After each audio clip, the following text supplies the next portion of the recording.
बाइमसी आज 24 अप्रिल 2022 तदनुसार 11 वैशाख 2079 आइतबार आज हामी माथिल्लो कोठाबाट हेर्नेछौँ। आजको शीर्षक छ लामो समयको लागि।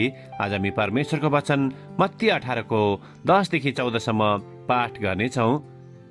होशियार रहो, तिमीहरूले यी सानाहरू मध्ये एकजनालाई पनि हेला नगर, किनभने म तिमीहरूलाई भन्दछु, स्वर्गमा तिमीहरूका दूतहरूले स्वर्गका मेरा पिताको दर्शन सदैव गरिरहन्छन्, किनकि मानिसको पुत्र हराएकाहरूलाई बचाउन आएको हो। तिमीहरू के विचार गर्छौ? कोही मानिसका 100 भेडामा एउटा भड्केर गयो भने उसले 99 वटालाई छोडेर पर्वत हुँदो गएर त्यस भड्केर जाने एउटालाई खोजी गर्न जाँदैन र? यदि उसले त्यसलाई भेट्टायो भने साँच्चै म तिमीहरूलाई भन्दछु, ती भड्केर नजाने 99 भन्दा त्यस एउटाको लागि ऊ बढी रमाउनेछ। आमेन। मत्ती 18 को 14 लेखक यहाँ जोड दिनुहुन्छ, यसरी नै स्वर्गमा हुनुहुने तिमीहरूका पिताको यो इच्छा छ कि यी सानाहरू मध्ये एकजना पनि नष्ट नहोस्। आमेन। लेखक आफ्नो अनुभव र विचारलाई यहाँ यसरी प्रस्तुत गर्नुहुन्छ।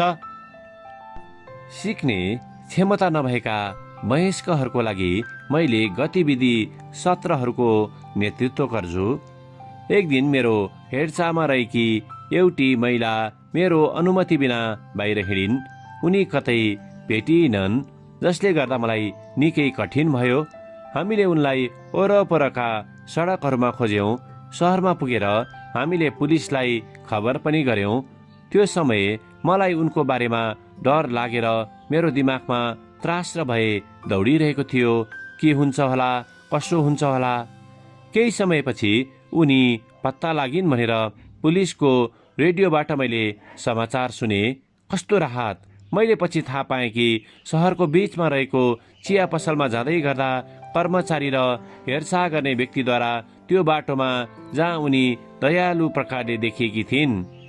त्यो दिन मैले महसुस गरेका भावनाहरूको दायरा, डर अनि त्यसपछि आनन्द र सुरक्षाको राहत पाएँ। यो कुरा येशूको गोठालोपनको कथाबाट अभिप्रेरित भएको थियो, जुन धेरै महत्त्वपूर्ण छ।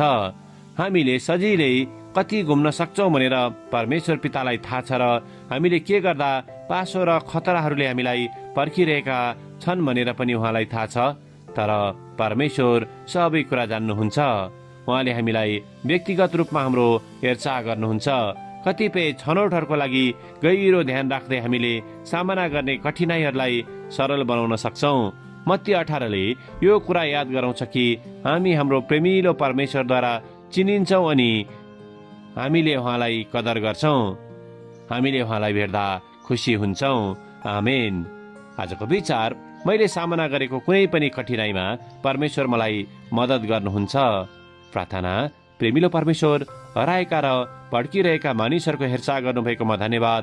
तपाईँले हामीलाई प्रेम गरे जस्तै तिनीहरूलाई पनि माया गर्न हामीलाई सहायता गर्नुहोस्। येशूको नाउँमा आमेन।